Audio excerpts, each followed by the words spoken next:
Hi, my name's Ben, this is Benny, and today we're talking about the 260 Remington, previously known as the 6.508.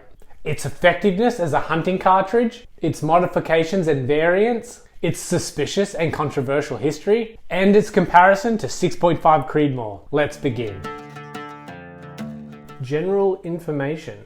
The 260 Remington is a bottleneck case based on the 308 Winchester, neck down to 6.5mm. This cartridge fits in a short action and fires bullet weights ranging from 90 to 160 grain. The 260 Remington is a medium power cartridge in the same class as the 6.5x47 Lapua, 6.5x55 Swedish, and the 6.5 Creedmoor. The 260 Remington history. For this, we need to start at the 6.5x55. Beginning in the mid-1950s, surplus Swedish Mausers began arriving in gun shops. From then on, a slow enthusiasm for the 6.5x55 grew. Once the 1980s come around, the appreciation of the performance of this 6.5mm cartridge was more widespread. Necking down the 308 case to 6.5mm was an inevitable path. The combination of the ballistic advantage of the 6.5mm projectile and the short action case dimension and brass availability of the 308 was a recipe for success.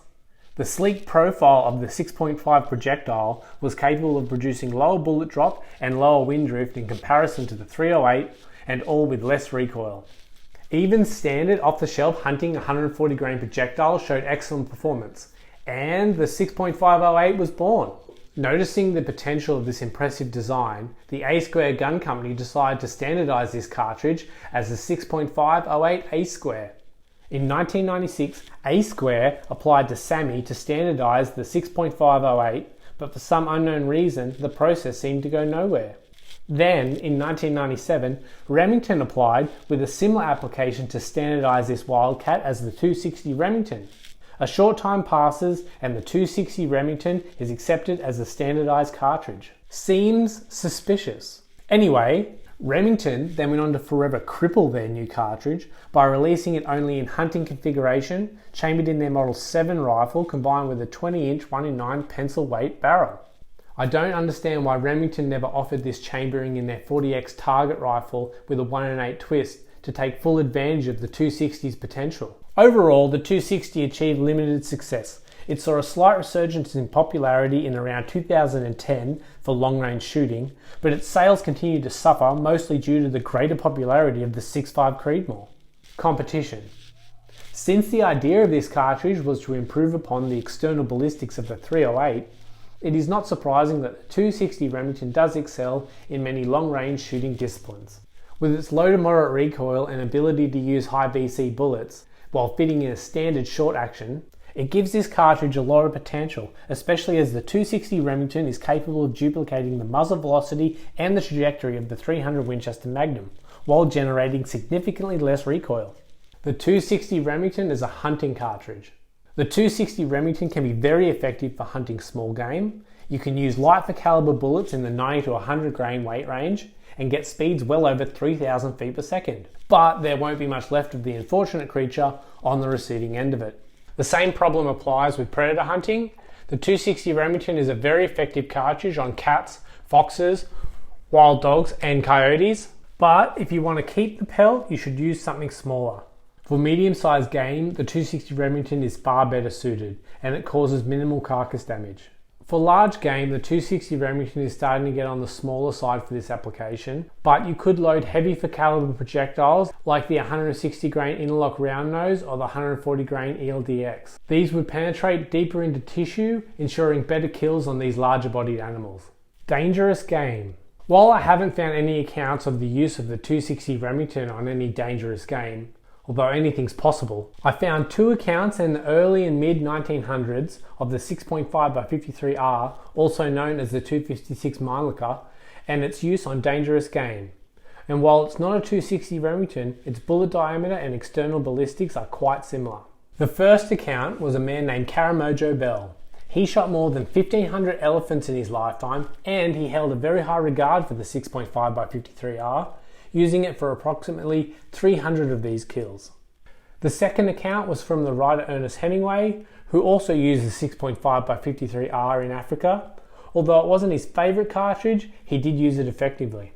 But there are better suited cartridges for this type of hunting today. Military use of the 260 Remington. Even though it is based on the 308 case, there was never much interest in any military chambering of the 260. In 2017, US SOCOM did an evaluation between the 6.5 Creedmoor and 260 Remington to improve the capability of their semi-automatic sniper program, to which they ultimately selected the 6.5 Creedmoor, mostly due to the greater market support for that cartridge and also the more modern case design. And in 2020, the Dutch Ministry of Defence made a request for 24 designated marksman rifles that could chamber 260 Remington. And that's it, it ended there, which I guess is not that surprising. Variants of the 260. The only variants of the 260 I'm aware of is the Ackley Improved version and the 260 Terminator. The 260 Ackley has less body taper and a 40-degree shoulder. The 260 Terminator is similar, also having less body taper but a 35-degree shoulder. Both of these variants give you a slight increase in case capacity and a prolonged case life. Factory chamberings in 260 Remington. At the time of making this video, outside of custom guns, there are only two major manufacturers that still make rifles chambered in 260 Remington: Savage Arms and Tikka. Almost everyone else have dropped the 260 chambering from their product offerings in favour of the more popular 6.5 Creedmoor. And I don't think it'll be long before Savage and Tikka drop it from their lineup as well. 260 Remington comparison. There are many cartridges that are close to the performance of the 260 Remington, but the closest is the 6.5 Creedmoor, created 10 years after the 260 Remington. The 6.5 Creedmoor was designed specifically for long-range target shooting to become what the 260 should have been, and essentially it did. When loading longer, heavier bullets, the 6.5 Creedmoor can be loaded to maximum overall length without impinging upon the powder space. Whereas when loading the 260 Remington, the bullets need to be seated deeper in the case. And if you look at the market, the 6.5 Creedmoor has eclipsed the 260 Remington in rifle sales and loaded cartridge offerings. But at the end of the day, the strength of both of these cartridges is a short action 6.5 diameter cartridge that produces supersonic velocities beyond 1,000 meters while producing moderate recoil.